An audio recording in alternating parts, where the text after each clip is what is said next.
I, as a Black person, have to constantly be forgiving, forgetting, moving on, and the same thing happens over and over and over and over and over again. Hey, before I introduce you to our guests, please subscribe to our podcast on the platform you listen to. It is my absolute pleasure to introduce you to Vimbai Mutimba and Nomsa Ngqhosi. They are two Southern African ladies currently studying and working in Germany. Let me ask you a question. Have you been called coconut? We had a heartfelt, open, honest conversation about their journey and responses to being called coconut and racism. We talked about their growing conviction to move away from forgive and forget, to telling their stories to bring understanding and change for others experiencing similar challenges. Caleb and I invite you to continue listening to this very important conversation. We are so excited. This is our episode 11. And wow, Caleb, we are here. Thank you for joining us today again. Absolutely. No, it's a joy. Yes, and then I want to say thank you so much, Nomsa and Vimbai, for joining us today on this episode. I saw in the preparation notes that some of you used your full names. So I'd love it if each one of you can introduce yourself, just saying your full name and surname and where you're from and where you're talking or where you're joining us from today. Hi, Louise. Thank you so much for having me. My name is Vimbainashe Mutimba, and I'm from Zimbabwe. Tuning in from Germany right now. Yay. Thank you, Vimbai. Thank you, Louise, for having me on. I am Nomsa Ngqhosi from South Africa, but I'm joining in from Germany. Yeah, so I thought I would love to invite you two to come together on the podcast because there's a few similarities that I see between you and your stories. And maybe this is where the similarities end after I introduce that. But yeah, so the first, like you said, is you both are from Africa.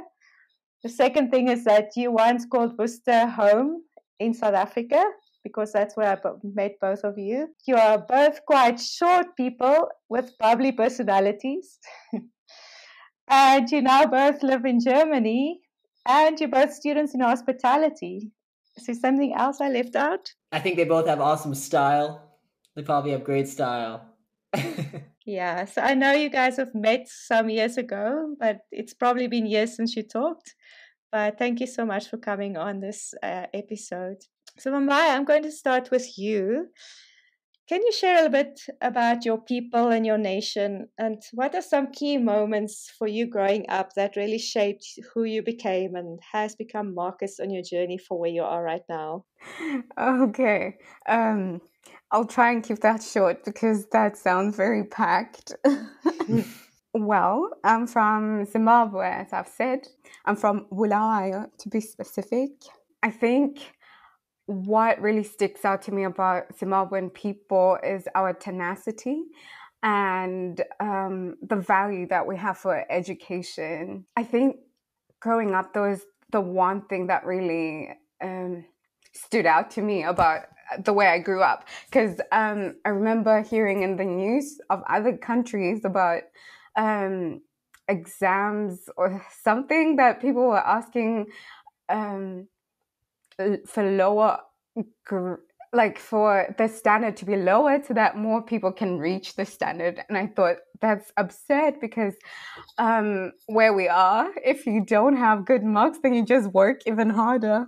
Yeah, so I think growing up where education is such a big value, I realize that has impacted me now as an adult as well, that regardless what I'm doing, even if people around me think, oh, this is just an easy test, I find myself studying really hard for it. So Vimbai, I spent a bit of time in, did you say Bulawayo? Bulawayo? That's where you're from? It's hard for me to say. Bulawayo. Bulawayo, okay. Yes. Oh my word. Luis, I think you were with us when we went there. But I was telling her before that my time there was phenomenal. The people in Zimbabwe remind me so much of the people in Kenya. And I think something that I want to say, and I know we'll hear more about your story. I don't know many people from Zimbabwe, but all the people that I have known are just such incredible thinkers. And it's I think that's one of the greatest gifts of that nation. There's just such smart people. So I think it's really awesome to have Vimbai on here, and being from such a powerful nation. So we're just excited to hear so much more of what you got to share. Thank you, Caleb. So, Nomsa, can you share with us, for you, what similar question of what was the things that marked you in your growing up years? I mean, I met you among the colored kids in Worcester, but there's a bit more to your story, hey? Yeah, most definitely. I think for me personally, growing up, okay, so just to set things a bit straight, I am Xhosa, also my mom is Xhosa and my dad is Xhosa. But for some reason, we also had a mixture of colors within my family, and I think that was always something beautiful because it brought so much diversity within my own family. And obviously, growing up, I met the most beautiful lady in my life, which I call my mom now, which is Britta, and she's German. So I think just being able to say that I've experienced so much diversity, not only in my own country but also in my own personal life as a person, because growing up Xhosa and Afrikaans, and I also went to was the gymnasium, which was mostly English and also Afrikaans. And I think with that, being able to go out in the world has changed and has impacted my way of perceiving things in a very different way, to say so. Yeah, I mean, I remember the day I met you very clearly. It was my first day at the kibbutz in Worcester. It was a bit of a culture shock for me as well that day, just to come from Cape Town to come to the kibbutz. Yeah, it was a very clear day, but one day that I do remember is just the brightness in your eyes and your smile.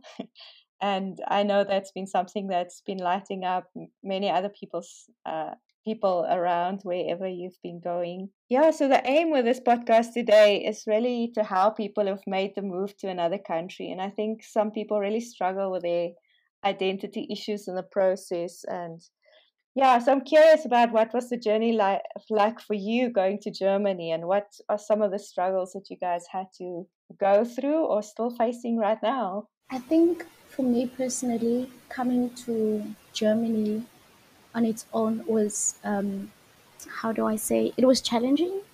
However, it wasn't challenging in a sense where I would say it was involving a lot of racism and not being seen, but it was just challenging in terms of paperwork in general.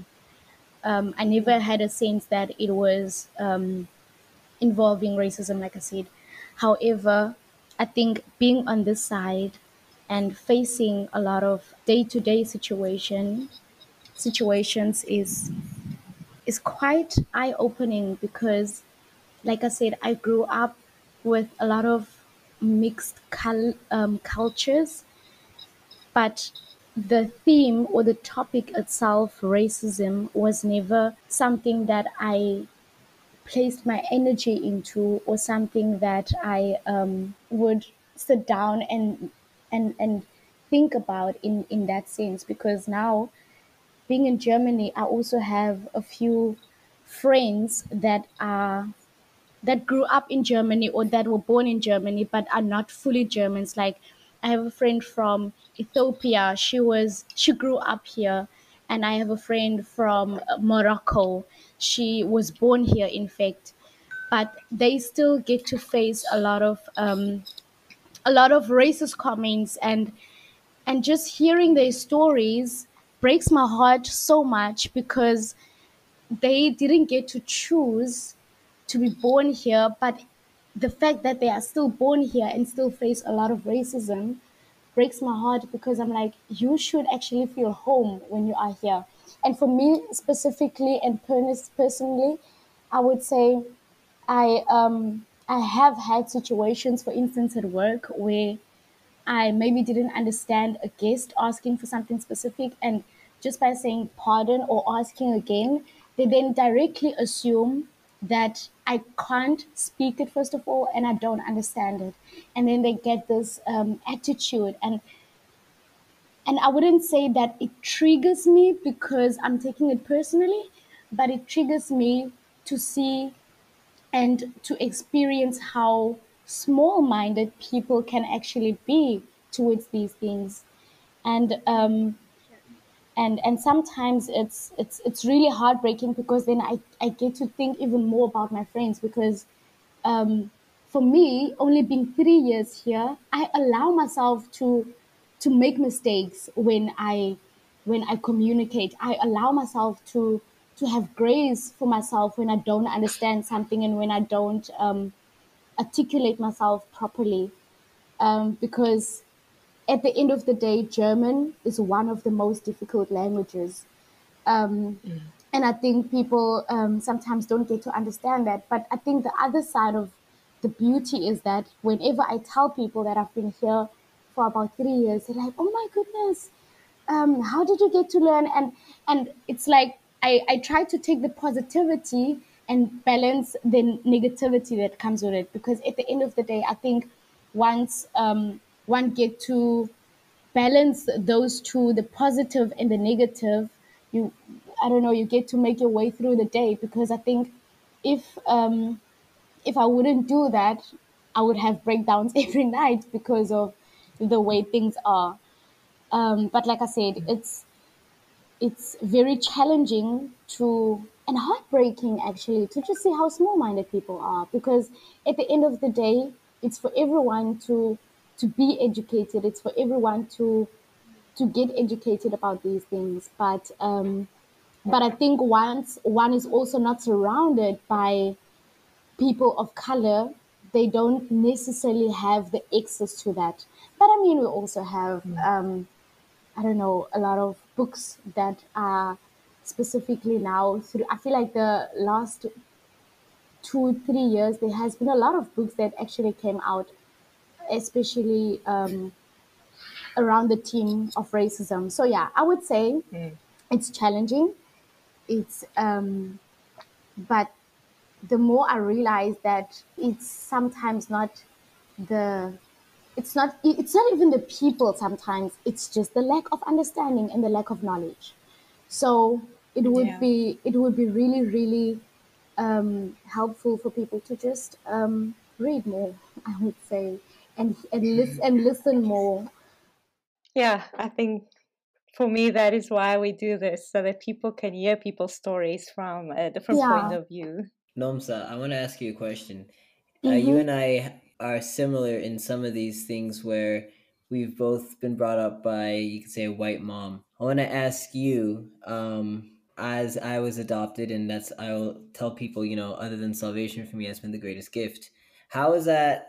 How's that been for you growing up? So if you grew up in Worcester or whatnot, did people kind of give you the stink eye because they saw that you had more privilege or something, just because you had, let's say, a white family to go back to, even if you guys weren't rolling in money, but still how people perceived it, because a lot of times, as we know, people can perceive white as wealth. So I just want to ask, yeah, how did you um, get along with that? Because that's a very real thing. Yeah, it's in fact very real. I think for me personally, okay, so in the beginning of my journey, which was, I would say, 2010, because that's when I got to know my mom.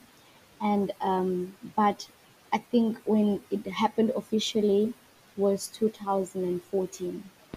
Um, and I think for me personally, the biggest thing that I was always fighting was to celebrate her and embrace her for who she was. And because I think I was always scared for showing affection and love in public, because I was being scared to be judged. And that is something that I really struggled with because of my personality. Because I'm like, if I really like something and if I really like someone, I want to be there for the person. Come But on. I always felt like I needed to step back because it was not completely accepted and people had no understanding for it. And I think one of the biggest things that really used to break my heart over and over again is when people called me coconut. Oh yeah. And I think people actually don't take it so serious. But I think when you tell a person that they are coconut over and over, I think this word itself has been used in such a negative way that you don't want to hear it as a person. And I think one of the other things was it was always so funny at school when I used to have my lunchbox and I would take it out, and obviously I wouldn't have Sasko bread, which was the normal bread that was eaten. I would have maybe bread with corn or something, and then people would be like, "Oh my goodness, why are you being so healthy?" Wow. And I would be like, "It's just bread." Oh yeah. But obviously as a child you don't you as a child I never understood, and as a child there were days where I didn't want to eat my bread and I would go buy a packet of chips instead of eating my bread, which was quite sad. And now looking back, it's like I really hope that I think the other thing is school kids are so cruel without knowing it, because they are in this bubble of wanting to voice certain things, but what they are voicing is in most cases very painful.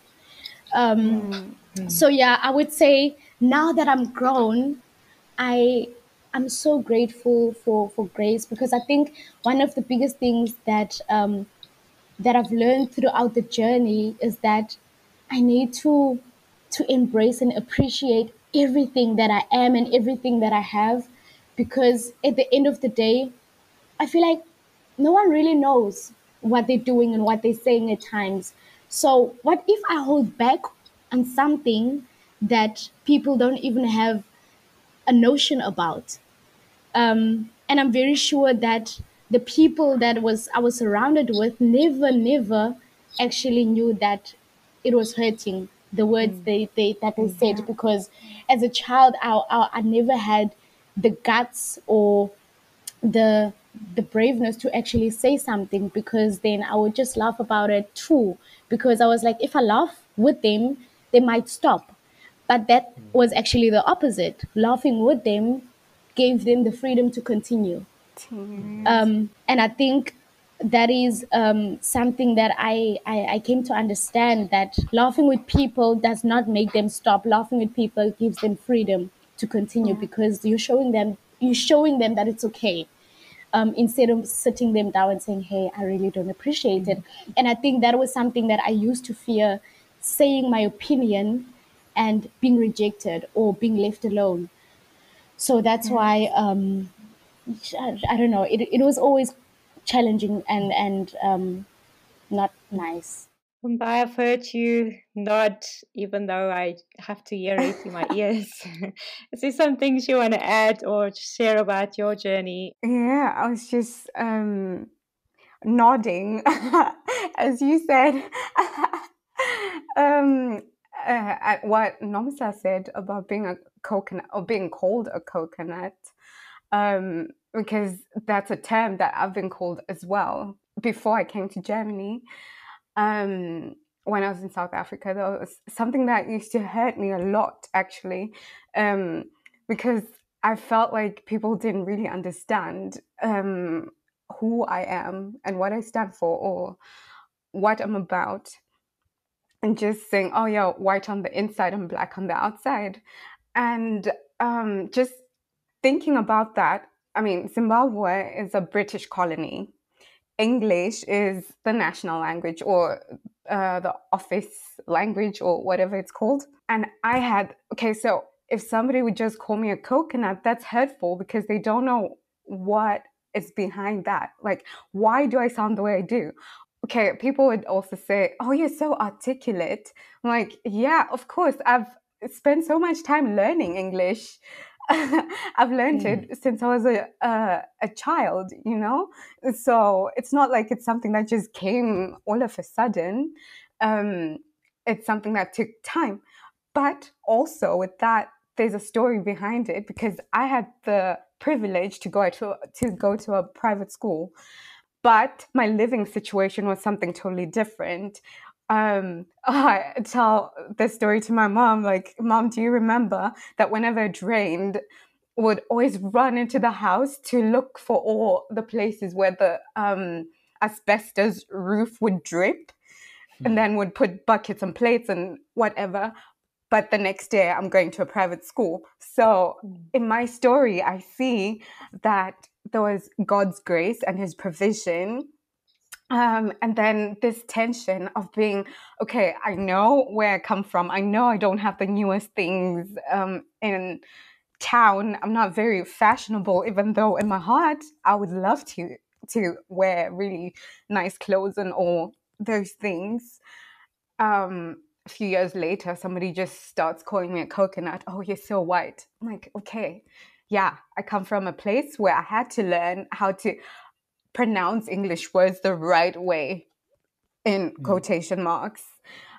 And yeah, that's not the end of the story, you know. Ladies, it's so real because I like something that was said earlier. I think Nomsa, you said it, and Vimbai, you were echoing it. Is when people don't have an understanding or a knowledge of something, they make their own definition, and to us, it's just complete arrogance, And so, it really is a thing. People who don't have any form of understanding, they just go along with it and they make it a reality. I know for me that expression, being a coconut, very true. That's for me, and I don't speak Swahili the way I wish I could speak it, and that was a healing journey that I've had to be on, because I'm like, I don't even know my own language, and yet so it's been such a humble journey.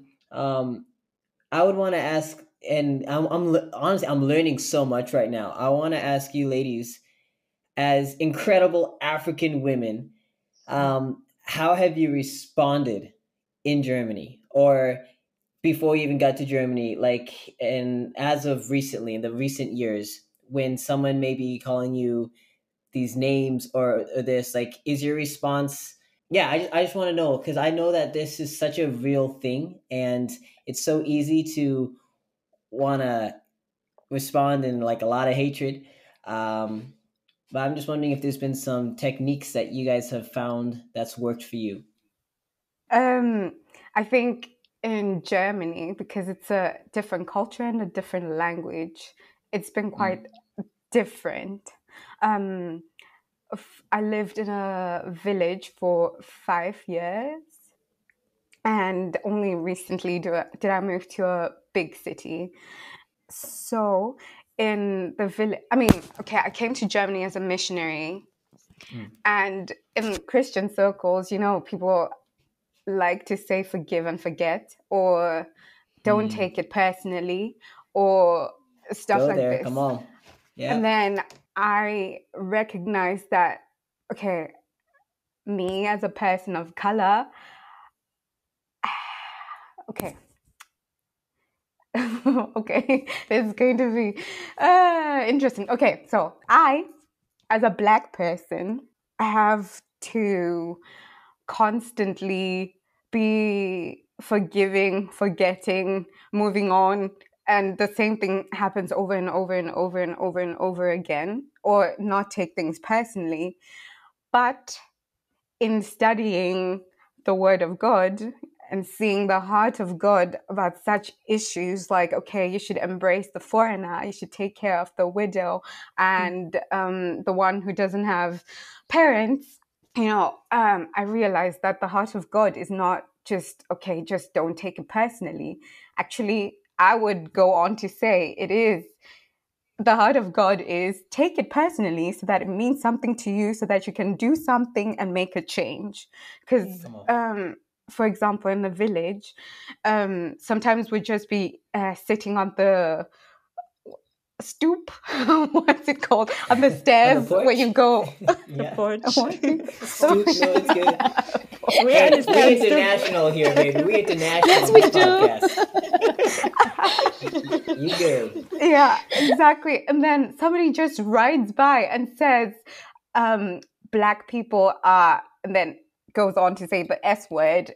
I'm like, bro, okay, you are obviously a coward for saying this and moving away, because, okay, you know we're not going to run after you and say something back to you. But these are hurtful things. And then when you share it with somebody, like, okay, this hurt me, somebody who's not Black, and then they tell you, don't take it personally, that's not very comfortable, because these things are not just things that are once off. It's things that happen all the time. But then in the understanding in the village, it was like, okay, that's just somebody passing by. But in the city, these things also happen. And then I'm like, okay, at some point I was like, okay, I forgive, I forget. But now I'm at the point where I'm like, okay, I need to take this personally, because as a short person, like, I look like a child, honestly. I'm 29, but I look like I'm 15. But people usually don't target kids. But when I see how other people of my color are treated, like especially men, people who haven't done anything to deserve that, it really breaks my heart, because it's not fair. And so if I continue saying, okay, I shouldn't take it personally, then I never do something, or I never incite other people to do something, other people who are in a position to do something about it, you know? And so that's one thing that I learned, like, okay, most of these situations where people are treated in a racist, unfair manner, it's not a once-off thing. It's a problem in the society, and we need to address it together, you know, and not just, okay, it doesn't concern me, so I'm just going to look aside. Yeah. Vimbai, that's phenomenal what you just shared. Wow. What about you, Nomsa?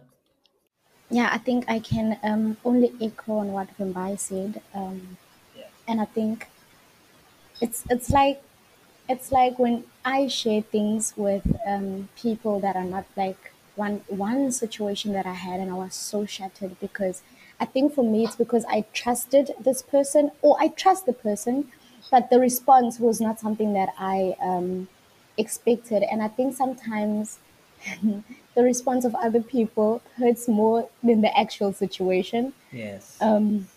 Because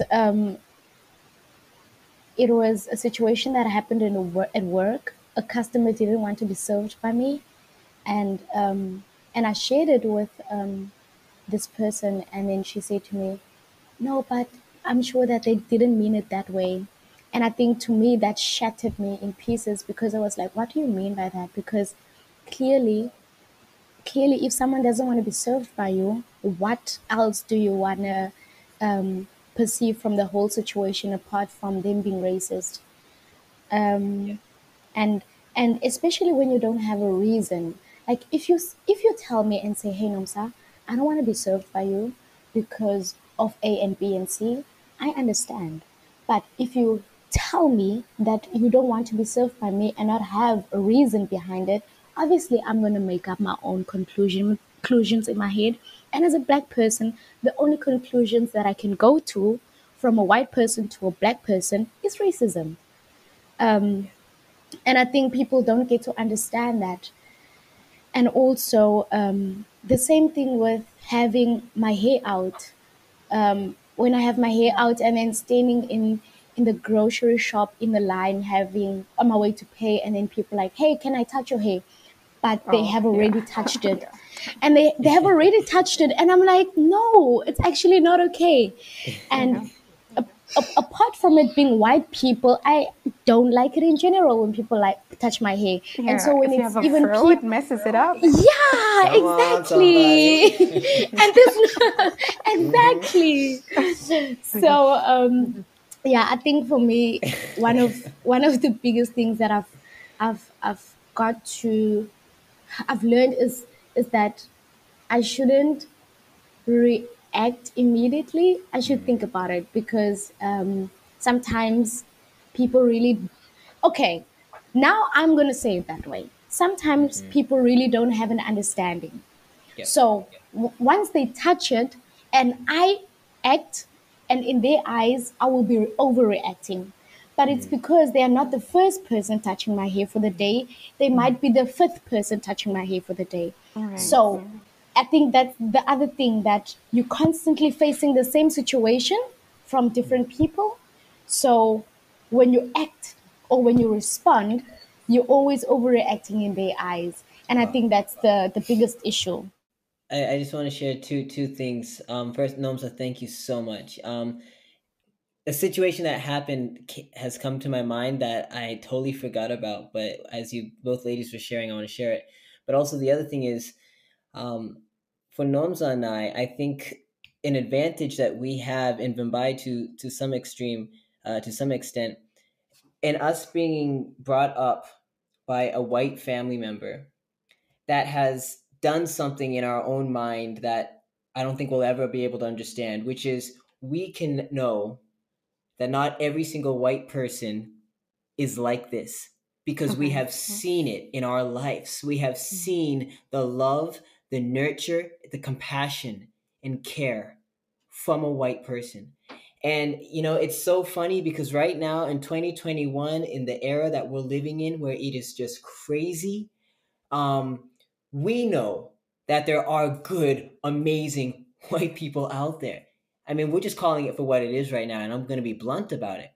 And I mean, it's been a wrestle, I know, for me, because it's like all this stuff happens and people have I've kind of gotten a little arguments here and there, whether it's on the street or whatever, where people are trying to say, oh, this is what racism and this is what all white people are like. But I'm like, I have to stop you there, because Right. let me tell you about a white family that came to this continent to adopt me when my own people left me, and yet this family stepped in. You know what I'm saying? So it's that thing, like we have that also other side, which is so beautiful. And Noms, I know you have that with your mom and Vimbai to an extent of knowing amazing people around there. But that response when people say, "Oh, like that was what you just shared about you being served," that is heartbreaking. The last thing I wanted to share, and I totally forgot about this moment, but when I was in Germany, I was walking on the street and I was walking to get something, and I got stopped by these two cops, and I remember they were just very rude at first and were asking for my ID, and I had never up to this point been stopped like this before. Never actually have been stopped. And I was like, wait, what is happening? And they're just speaking, and I'm like, what's going on? And thankfully I was with our Fijians who were in the British Army. And so one of the officers came up and said, he's with me, he's in the army, kind of thing. But that was such a real picture, again, of just, I was minding my own business, doing nothing, and that already being perceived as a threat. And I mean, you ladies know me. Kayla Bannister always has a cheeky smile. I'm like, these homeboys don't know that I'm so cheekily annoying. Like, I wouldn't harm a fly, And so it is this constant thing that we are learning to. That's why I asked that question, how do you respond? Because as someone that loves Jesus, my response, I want it to be out of love. But I also know that there needs to be an urgency in like fighting for what is right as well. And that's what I really am thankful for Vimbai and Nomsa, the way I think you ladies, you guys understand that. Like, it's not all lovey-dovey. No. Jesus is of action too. You know what I'm saying? Thank you, Caleb. Oh, this is awesome. Yo, this podcast. Hey. Yeah, so since I'm the lady with the white skin in our midst, I'll try and respond. All the best, Louise. Yeah, you all know me that I'm not really good with the words. But what I'm trying to do as I'm listening to you is to really trying to listen even deeper, because I think sometimes we have a sense of what people go through, but you don't really know. And I don't think that we get enough opportunities to really hear the stories. And I think just you guys sharing it here today, and even for the ownership that both of you have been taking for standing up, in a sense, in Germany and in the situations that you find yourself, and just asking for wisdom how to make a difference. I just want to salute and honor you for that. And I pray that God will really lead you and guide you and show you. And I just want to say, as a white person and even as a Afrikaner, which has really been very much part of what this is all about and has been in the history of my own country, I just want to say I'm really sorry that you guys go through that. And I really pray that there will come a day that it will not be an issue. And I know I'm not good with words, but I really pray that it will turn around, or that you've owned your journey to stand up for other people, that there's a lot of, grit in it, or just to continue in it and stand also for fight on behalf of other people. So yeah, thank you so much for sharing this, and keep on sharing your stories, because I think that is where the lack is. People don't realize that it's been the fifth person trying to touch your hair this day. Those are the kind of things people don't realize and understand always. Thank you so much, Louise, for your response. That means a lot. Thank you. Welcome. Yes, thank you, Louise. I receive it.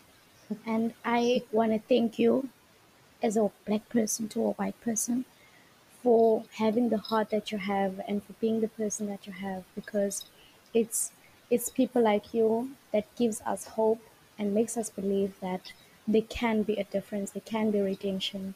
And I want to thank you for that. Yeah, so maybe we should move it a bit to a lighter note. I think working cross-culturally, there's always some funny stories of miscommunication bound to happen. So I was just wondering, do you guys have any stories like that? And what have you learned out of that?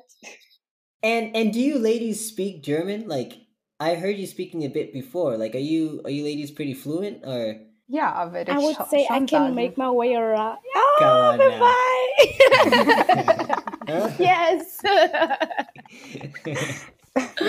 Good. I think Vimbai is at this point where she starts thinking in German. Is that right? Wow. I have to, because I'm studying in German as well. So a lot of the things I do, I have to think in it.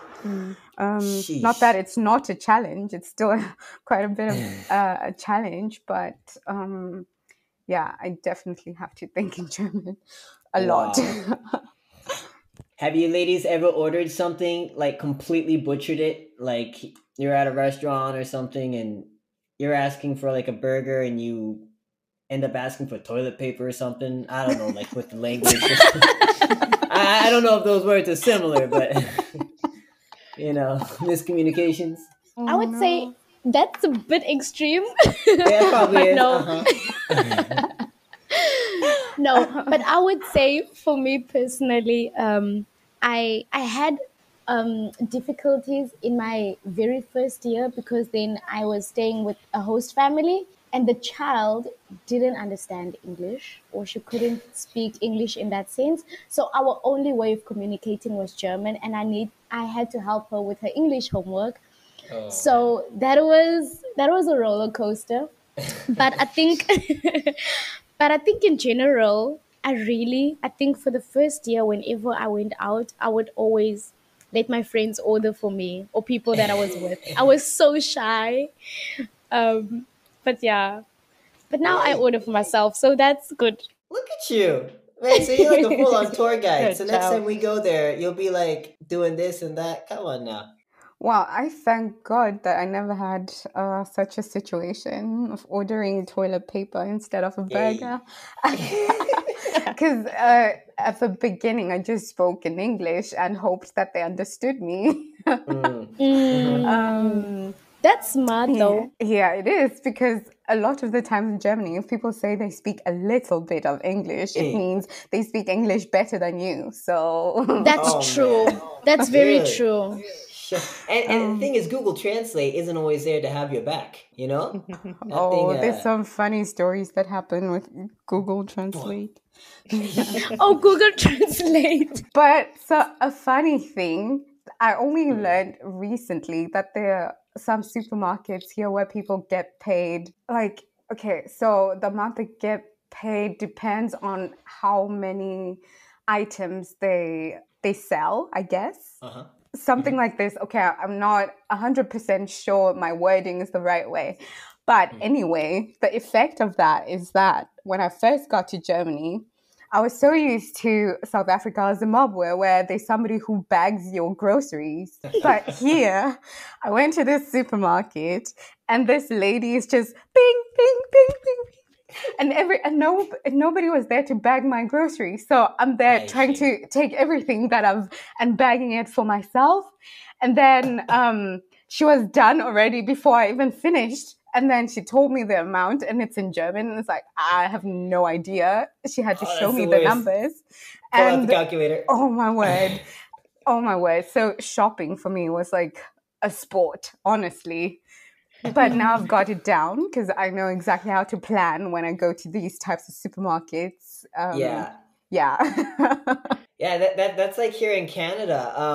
I see it everywhere, like in Africa, where I've lived, you know, and in South Africa, right? When you go to a petrol station, right, they pump your gas for you. Eish!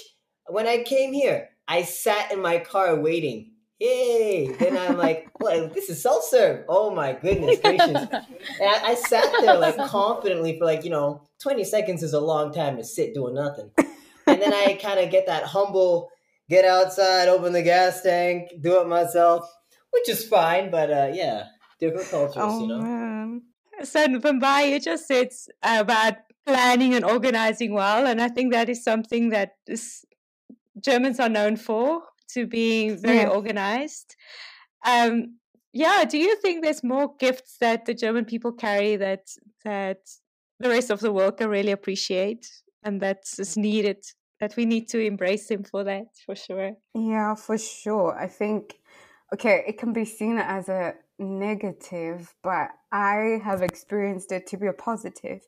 Having grown up in Zimbabwe, for example, an older person tells you, you can wash the dishes if you like, or can you wash the dishes if you like? Like they add this if you like. It's as if you have a choice, but you don't actually have a choice. Whereas in Germany, it's exactly that. Wash the dishes. And you know exactly what it is that you're supposed to do. Yeah. So there's no, okay, are they asking me to do it? No beating around the bush, eh? There's no beating about the bush. Yeah, exactly. And I love that because then it's very clear. I know exactly if, okay, that in a certain situation, somebody told me, I don't like you. And I was like, okay, I really appreciate the honesty. I mean, ouch, it hurts, but I appreciate the honesty because I don't have to make any efforts to try and convince you. Like, if you don't like me, that's fine. I can, I'll just be friends with other people, you know? So it's brutal, but I appreciate that it's clear. You know what you're expecting. I also appreciate the time orientedness. So if you have a meeting at 8, it's starting at 8. It's not a suggested time, like you can start arriving at 8 or this and that. And I think living in Germany, you realize that time is very important because people are at work. And so if somebody is working and then you don't really plan well, then it could be that you miss time with them because if you plan that you're going to meet somebody and then you come later, it's possible that they have other plans later. And it just feels like in Germany there aren't that many hours because you spend most of them at work. So, okay, I Wow. appreciate that. Like, okay, you know for sure that if you plan something, you're going to meet the person and you're going to have a good time. Mm-hmm. And it's not just empty promises, you know. So Yeah. I like that. Nomsa, I want to ask you the opposite. So what do you feel, what is the gifts that you carry, that you bring from being African that really blesses the people of Germany? Okay, I like the question. Nice. Yeah. I would say, for me personally, I think this warmth is something that I have realized that when I come into a room, I I carry this warmth and this openness. I think this is a crazy thing that I never thought that I would get to as a person. But whenever I invite people by me at home, I always make sure that they get a taste of my my home food. Nice. And I think in the beginning, I was like, no, but what if they find it weird? And what if this and that? But I think as something that I got to learn is that actually South Africans are not like that. They are not shy when it comes to serving people Yes. what they have. Like for instance, when someone comes, they always would have a braai, or they would make sure that someone gets a taste of pap and vleis. You know, so for me, that is something that I had to learn, because I was always like, no, but what if they don't like the spices? What if they don't like the consistency of pap? But I think that's something that I slowly but surely overcame. And also one of the other things is that I think one thing that I definitely carry for my people is I don't know how to say it, is love regardless.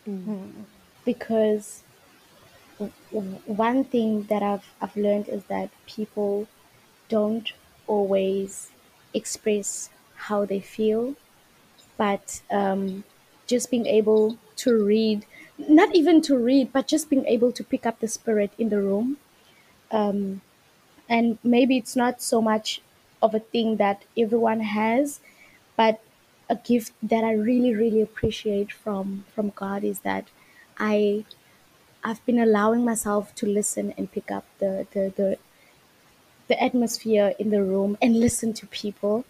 And I think that is so beautiful, because it has changed so many situations, and it has enlightened so many things within the room. So yeah, but most definitely this hospitality, I love it. Yeah. I love it. I love That's it. amazing. Yeah, oh my word, Nomsa, you should continue to do this, because you have no idea how much that really touches people's hearts. Um, that's really amazing. I think you should just continue. Yeah.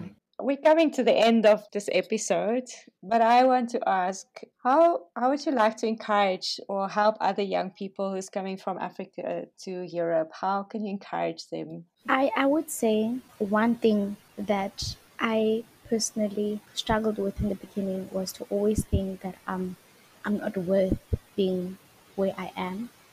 And I think that's a lie that the enemy, first of all, and maybe to an extent, society has told us, because only certain people got to make it out of their circumstances.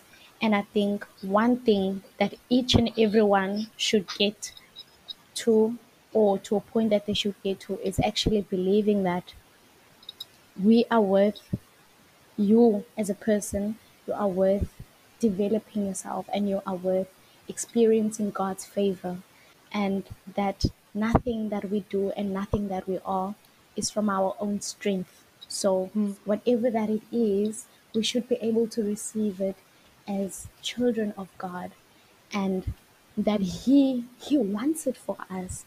And because every time things used to happen for me, I would be like, oh no.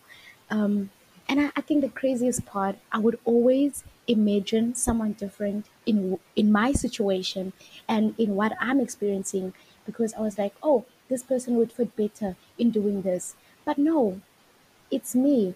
And I think just knowing your worth and getting to, I think we will never get to understand God's love, but just being able to open our hearts to that which he has for us, and it's so much more than what we can imagine. And I think just being able to receive and walking in that, and not have this mentality of an orphan spirit and an orphan behavior, because I think living in this orphan spirit takes away so much from you as a person. You are worth it. As a person, you are worth it. Yeah. Because of God, not because of anyone, and not because of you, but because of God. Actually, I'd like to echo what Nomsa said. Like, okay, this from the Lion King. These words keep coming back to me. Like, remember who you are. Oh, come on, that one hits deep right there. That hits deep. That's really what I would say, because it's quite easy to start believing the lies that you're less than and you're not that important, or who you are doesn't matter, etc. And I think in Germany in general, okay, this is going to sound trivial, but in Germany I feel like not a lot of people dress up. For example, if you're going to church, when I look at African churches, like, people are, oh my word, like, whoa, people dress up. And here, if you would dress like that, it's like, what? Like, what is happening? Is it your wedding, or what is it? And so I feel like, okay, and I've seen so many videos as well, like, where people are like, first month in Germany, and they're like dressing up really well and all that stuff, and then 6 months in Germany, they're looking so frumpy and ugly and whatever. And I think just remember who you are, because Africans, or like people of color, or people from other places, we've got so much flavor that we can bring here. There's so much color, there's so much joy, brightness, like, Come on. So remember who you are and just continue being that which you are, because it's important. The people here need it, and you can also learn, like, from this exchange. Definitely. But continue to be what you've always known you are, Also in difficult situations, like when you experience racism, or somebody swears at you for some reason, whatever it may be, just remember who you are, because that, at the end of the day, is what matters. Somebody else's opinion about you cannot define you. It will not define you, because God is the one who created you, and he's the only one who can speak into your identity. So remember who you are. It's one of those things, we'll never know how much we are an encouragement to those around us. And it's not that we do things for the approval of others. But as we've done this podcast series, we've heard here and there the testimonies that have challenged and encouraged. And I just want to say, without a doubt, it's no mistake how crazy it was trying to get today to work out, and with all of the technical difficulties and everything. But that what you ladies have shared has been like true, pure gold. And like Louise said it earlier, I honestly commend you both for just being such strong young African women who are incorporating your lives into Europe. And really am so encouraged by your stories. None of us have arrived or made it, but I want you to know I have learned a lot. I came into this in this hour with a teachable heart, and I'm glad I did, because Nomsa and Vimbai, you have taught me a lot. And my hope and prayer is that whoever would be listening, that they would hold on to the truths of what you've shared, And you two women have set such a standard, and I would want to continue to say to you, keep on speaking. Vimbai, I know you said it to Nomsa, keep sharing, but I also say that to you, Vimbai. Like, you ladies have such richness in you. And so whether we have you back on the podcast again, which would be awesome, but I know that there is so much more of your story that will continue to encourage so many. So thank you. I felt tears coming as we were speaking, just because, again, there was just such gold that was being shared. And I want to thank you for your vulnerability. Thank you for just being transparent. Luis, thank you for taking that stance and asking for forgiveness and apologizing as well. We just leave the rest of this into God's hands, that God would let this message go out to the hearts that need to hear it. So once again, thank you. Maya Donkey. Bye, donkey. Maya Donkey. No, Donkey Shen, sorry. Speaking Norwegian there. Donkey Shen. Wow, a lot happened in this conversation. Please write a review on the Apple Podcast platform and share this conversation with someone you know who might be going through similar challenges.